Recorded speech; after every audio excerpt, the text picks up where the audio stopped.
எதுக்கு? விளங்கட்டு பாடம் படிக்கட்டும். எப்படி கேட்கிறாங்க? பொதுவா துவாவை ரகசியமா செய்ய சொன்னாங்க ரசூல் ஸல்லல்லாஹு அலைஹி வஸல்லம்.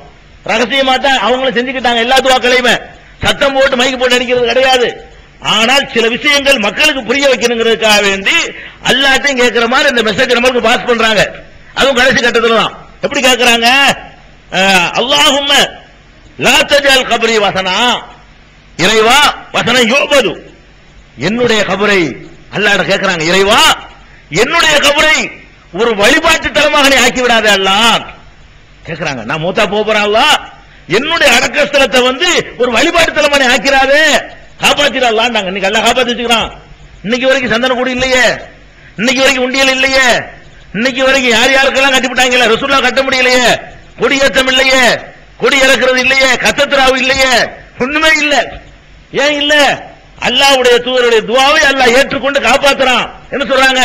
அல்லாஹும்ம லா தஜல் கப்ரி வஸனன் யுபத், இறைவா என்னுடைய கபரை ஒரு வழிபாட்டு தலமா ஆக்கிறாத. ஏன் என்று கேட்டால், இஸ்தத்த கலபுல்லாஹி அலா கௌமின் இத்தகது குபூர் அன்பியாஹிம் மசாஜித், நபிமார்களுடைய கபர்களை எல்லாம் அடக்கஸ்தலங்களாக வணக்கஸ்தலங்களாக ஆக்கி விட்டார்களே, அவர்கள் மீதுதான் அல்லாஹ்வுடைய கோபம் கடுமையாக இருக்கிறது.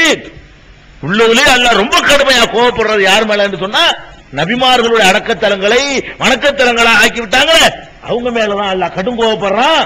அதனால யா அல்லாஹ் என்னுடைய கபரை அந்த மாதிரி ஆக்கி என் உம்மத்தை அவ்வளவு கடும் கோபத்துக்குரிய உம்மத்தை ஆக்கிறாத அல்லாஹ் அப்படின்னு சொல்லி அவர்கள் அல்லாஹ்விடத்தில் பிரார்த்தனை செய்ததை முஅத்தாங்கிற ஹதீஸ் நூல்ல, மாலிக் இமாமுடைய முஅத்தா என்ற ஹதீஸ் நூல்ல பிரயாணத்தில் தொழுகையை சுருக்கி தொழுதல் என்ற பாடத்துல என்ன பாடத்துல கொண்டு வர்றாருன்னு கேட்டா, நான் ஹதீஸ் நம்பரை சொன்னேன்.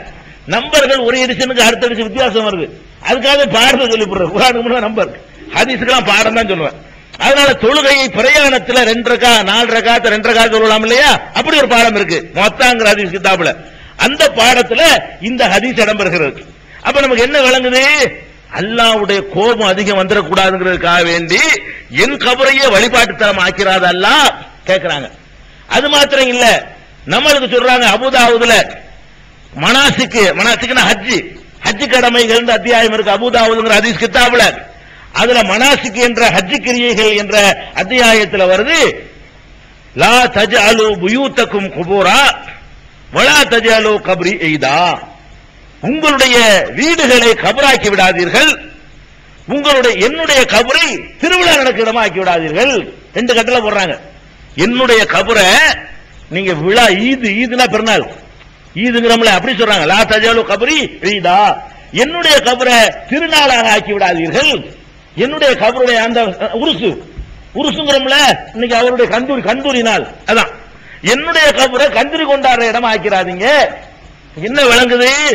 அப்ப இஸ்லாம் உண்மையான ரசூல் ஸல்லல்லாஹு அலைஹி வஸல்லம் கொண்டு வந்த இஸ்லாத்துல, மற்றவர்களால் சொந்த லாபத்துக்காக திணிக்கப்பட்ட இஸ்லாத்துல இல்ல, அல்லாஹ் தந்த இஸ்லாத்துல, அல்லாஹ்வுடைய ரசூல் ஸல்லல்லாஹு அலைஹி வஸல்லம் எந்த இஸ்லாத்தை சொல்வதற்காக அடி உத வெட்டு குத்தலாம் வாங்கினாங்களோ அந்த இஸ்லாத்துல கபருக்கு அனுமதி இல்ல, கபர் கட்ட அனுமதி இல்ல, பூச அனுமதி இல்ல.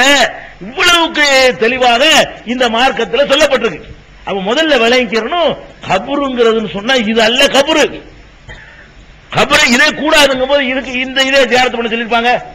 இது கூடாதுன்னு ஆயிடுச்சு. முதல்ல இந்த மாதிரி தர்காவோ இதுல கட்டணம் கட்டுவதோ மார்க்கத்தில் கூடாதுன்னு ஆயிரும் பொழுது பெருமானார் ஸல்லல்லாஹு அலைஹி வஸல்லம் இதை போய் பார்க்க சொல்லுவாங்களா? எது கூடாதோ அதை போய் எல்லாரும் பாருங்கன்னு சொல்லுவாங்களா? சொல்ல மாட்டாங்க. வேற என்ன? இப்ப கபருன்னா என்ன? கபர் ஜியாரத்துன்னு வந்திருக்கா இல்லையா? வந்திருக்குது. கபர் ஜியாரத்துனா என்ன? அது விளங்கிக்கணும். கபர் ஜியாரத்துன்னா ஊர்ல கபர்ஸ்தான் இருக்கும், எல்லா ஊர்லயுமே இருக்கும். கபர்ஸ்தான் இல்லாத ஊர் இருக்காது, மூத்தாவாத ஊர் இருந்தா தான் கபர்ஸ்தான் இல்லாம இருக்கும். அதனால கபர்ஸ்தான் இல்லாத ஊரே இருக்காது. அப்ப எல்லா ஊர்களையும் கபர்ஸ்தான் இருக்கும். அதுல யார் யாரெல்லாம் அடக்கம் பெற்றிருப்பாங்க அந்த கபர்ஸ்தானுக்கு போறதுக்கு பேர் தான் கபர் ஜியாரத். கபருன்னா என்ன வாங்குதுங்களா? எங்கேயுமே ஜியாரத்துல் கபருன்னு வரவே இல்லை, குபூர்னு தான் வரும். கபர்னா ஒரு கபரு, குபூர்னா பல கபர்கள். ஹதீஸ்ல ஜியாரத்துல் கபருன்னே வராது. எப்படி வரும்? ஜியாரத்துல் குபூர், கபர்களை ஜியாரத் செய்வது. ஹதீஸ்ல எப்படி வரும்னா கபரை ஜியாரத் செய்வது வராது. கபர்கள்னா என்ன? நிறைய கபர்கள் இருக்கும்ல, நிறைய பேர் அடங்கி இருப்பாங்கல்ல, ஒரு கபருஸ்தான் அவ்வளவு பேர் இருப்பாங்கல்ல. கபருஸ்தானுக்கு ஜியாரத் பண்றதுக்கு தான் ரசூல் ஸல்லல்லாஹு அலைஹி வஸல்லம் செஞ்சுக்கிறாங்க. நமக்கு சொன்னார்களே தவிர எங்க போக சொல்லல, பெரியவங்களை தேடிக்கிட்டு போக சொல்லல. பொதுவா உங்க அப்பன், உங்க பாட்டன், உங்க முப்பாட்டன், உங்க பாட்டி, உங்க ஊர் ஜமா தலைவர் அடங்கிருப்பாரு. அதான் அதுதான் அந்த கபருக்கு தான் போகணும். அதுவும் ஏன் போகணும்? எதுக்கு அங்க போகணும்? அவர்கிட்ட கோரிக்கை வைக்கிறதுக்கா? இல்ல, எதுக்கு போகணும்? அழகா சொல்றாங்க. அது ஒண்ணு போதுங்க. ஜியாரத்து சம்பந்தமா வரக்கூடிய ஹதீஸ்களை எல்லாம் தேடி பார்த்தீங்கன்னா சுப்ஹானல்லாஹ், எதுக்காக வேண்டி ரசூல் ஸல்லல்லாஹு அலைஹி வஸல்லம் இதை அனுமதிச்சாங்க அழகா சொல்றாங்க பாருங்க. எப்படி சொல்றாங்க? ஒரு ரசூல் ஸல்லல்லாஹு அலைஹி வஸல்லம் அவர்கள் தங்களுடைய தாயாருடைய அபுவாங்கிற இடத்துல அவங்க அம்மா அடக்கப்பட்டிருக்கிறாங்க. அவங்க அம்மாவுடைய கபரு கிட்ட போய் நிக்கிறாங்க. நிக்கும் போது அல்லாஹ்ட்ட கேட்கிறாங்க, யா அல்லாஹ், என்னுடைய தாயார் அடங்கி இருக்கிறாங்க இந்த இடத்துல, அவங்க இஸ்லாத்துக்கு முன்னாடி மூத்தா போயிட்டாங்க, அவங்க இணை வைத்தவர்களா மூத்தா போயிட்டதுனால அவர்களுக்காக நான் பாவ மன்னிப்பு கேட்கலாமா, எனக்கு பர்மிஷன் கொடுன்னு கேட்கிறாங்க. அல்லாஹ் வந்து இல்லட்டான். அவங்க ஏகத்துவ கொள்கை ஏத்துக்கிட்டு மூத்தா போனாதான் பாவ மன்னிப்பு கேட்கணுமே தவிர அவங்க கண்டதை வணங்கிட்டு மூத்தா போயிட்டாங்க, உன் தாயா இருந்தாலும் மன்னிப்பு கேட்க கூடாதுன்னு எல்லாம் சொல்லிவிட்டான். சொன்ன உடனே இது முஸ்லீம்ல வரக்கூடிய ஆதாரப்பூர்வமான ஹதீஸ் தான். சொன்ன உடனே என்ன செய்யறாங்கன்னு கேட்டா, எல்லாம் என்னுடைய தாயாருடைய கபரை ஜியாரத் பண்ணிடுறேன், இருக்குது போய் பார்த்துட்டு வந்துடுறேன், சும்மா போய் பார்த்துட்டு வந்துடுறேன்னு கேட்கறாங்க. அல்லாஹ் அனுமதி கொடுக்குறான். ரசூல் ஸல்லல்லாஹு அலைஹி வஸல்லம் போய் ஜியாரத் பண்றாங்க, கபர் கிட்ட போய் நிக்கிறாங்க. அழுகுறாங்க. ஏன் அழுகுறாங்கன்னு கேட்டா, அவங்க இந்த மாதிரி நரகவாசி ஆயிட்டாங்களே, பாவ மன்னிப்பு கேட்கிற உரிமையும் கூட அல்லாஹ் வேணான்ட்டானே, கேட்க கூடாதுட்டானே, கன்ஃபார்மா நரகம் ஆயிடுச்சு. என்ற உடனே மனிதர் என்ற முறையில் உங்களுக்கு தாங்க முடியல. தாய்க்கு ஒண்ணுன்னா தாங்க முடியுமா? தாங்க முடியல. ஆனா அல்லாஹ்வுடைய ஜட்ஜ்மெண்ட்டுக்கு எதிராக அவங்க ஒன்றும் செய்ய முடியல. அழுவத்தான் முடிஞ்சு. அழுகுறாங்க, அழுதுறாங்க. அழுதுபட்டு சொல்றாங்க, இஸ்தகதன்து ரப்பி ஃபீ அன் அஸ்தக்ஃபிர லஹா, என் தாயாருக்காக பாவ மன்னிப்பு கோர நான் அல்லாஹ்விடத்தில் அனுமதி கோரினேன். ஃபலம் யுதன் லீ, எனக்கு அனுமதி அளிக்கப்படவில்லை. வஸ்தகதன்துஹு ஃபீ அன் அஸூர கப்ரஹா, அவருடைய கபரை சந்திப்பதற்காக வேண்டி நான் அனுமதி கேட்டேன். அதினலி, அல்லாஹ் எனக்கு அனுமதி கொடுத்துட்டான். அதனால ஃபஸூருல் குபூர், நீங்களும் கபர்களை போய் சந்தியுங்கள். கபர் வஸூருல் கபர் இல்ல, வஸூருல் குபூர், கபர்களை போய் பாருங்கள். ஏன் பாருங்கள்? அதான் பாயிண்ட். ஏன் பாருங்கள்?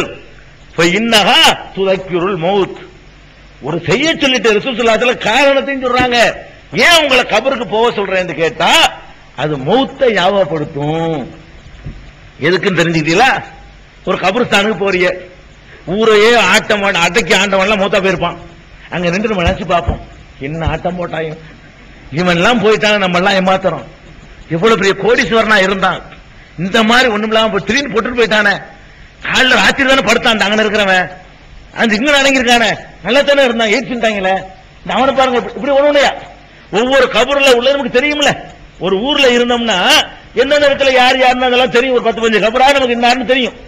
அதை பார்க்கும்போது நமக்கு என்ன செய்யும், மனசுல ஒரு படிப்பின வரும். நம்ம அத்தங்க போயிட்டாரு, இவ்வளவு அன்பை வளர்த்தாரு, அவர் நிக்கலையே, பெரிய செல்வா கூட இருந்தாரு, அவரும் போயிட்டாரு, ஒன்னும் செய்ய முடியலையே, வார்டு கவுன்சிலரா இருந்த அவரும் தான் போயிட்டாரு, அவர் என்ன செய்ய முடிஞ்சு அப்படின்னு நினைக்கும் பொழுது மௌத்துடைய ஞாபகம் நமக்கு வரும். ஜியாரத்து போக சொன்னது அங்க இருந்து அள்ளிக்கிட்டு வர்றதுக்கு இல்ல, அவங்கள்ட்ட போய் கேட்டு பழக்கத்தை கொண்டு வர்றதுக்கு இல்ல, வேற எதுக்கு?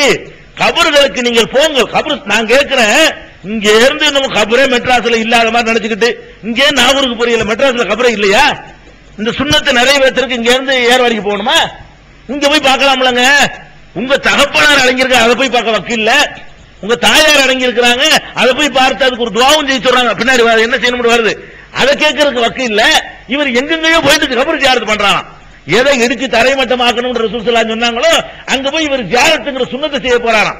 உன் அப்பனுக்கு செஞ்சியா, உன் பாட்டனுக்கு செஞ்சியா, உன் பாட்டி மௌத்த போய் அடங்கி இருக்கிறாங்க, அங்க போனியா, அந்த கபரை பாத்தியா, அவர்களுக்கு அங்க ரெண்டு ஒரு துவா பண்ணியா? அதானங்க மார்க்க நமக்கு கபர் ஜியாரத்துக்கு காரணம் சொல்லுது. ரசூல் ஸல்லல்லாஹு அலைஹி வஸல்லம் சொல்றாங்க, ஃபஇன்னஹா துதக்கிருல் மௌத், அது மௌத்தை உங்களுக்கு ஞாபகப்படுத்தும். இதுவும் சஹீஹ் முஸ்லிம்ல அதே ஜனாயிஸ் பாடத்துல தான், சஹீஹ் முஸ்லிம்ங்கிற ஆதாரப்பூர்வமான உள்ள இடம் பெற்றிருக்கக்கூடிய ஹதீஸ். அதே மாதிரி இந்த மௌத்தை ஞாபகப்படுத்தும் சொல்றாங்கல்ல, ஒவ்வொரு காரணத்தை ஒவ்வொரு ஹதீஸ்ல சொல்றாங்க. எல்லாத்தையும் தொகுத்து பார்த்தோம்னு சொன்னா அதுல என்ன நோக்கத்துக்கு இந்த கபர் ஜியாரத் அனுமதிக்கப்பட்டுச்சுன்னு தெளிவா தெரிஞ்சு போயிடும். இப்னு ஹிப்பான்ல சொல்லும் பொழுது இதே கபர் ஜியாரத் சம்பந்தமா உள்ளதுதான். இப்னு ஹிப்பான்ல என்ன சொல்லப்படுதுன்னா, فإنها تزهد تزهد في الدنيا وترغب في الآخرة. நீங்க கபரை போய் பார்த்தீங்கன்னு சொன்னா இந்த உலகத்தின் மீது உள்ள பற்றை வெறியை குறைத்து மறுமையின் மீது உள்ள பற்றை அதிகரிக்கும். அதுதான் உங்களை போக சொல்றேன். ரசூல் ஸல்லல்லாஹு அலைஹி வஸல்லம் சொல்றாங்க, ஒன்னும் மௌத்தை ஞாபகப்படுத்தும்ங்கறாங்க, இன்னொரு தடவை என்ன சொல்றாங்க, இந்த உலகத்துல உள்ள நிறைய அள்ளி கட்டுன்னு நினைக்கிறோமே, அந்த இடத்துல போன உனங்க அப்படியே நம்ம டக்குன்னு சேஞ்ச் ஆகும். நீ அனுபவிச்சு பார்த்தா தெரியும். ஒரு கபர்ஸ்தான் நின்ற உனைய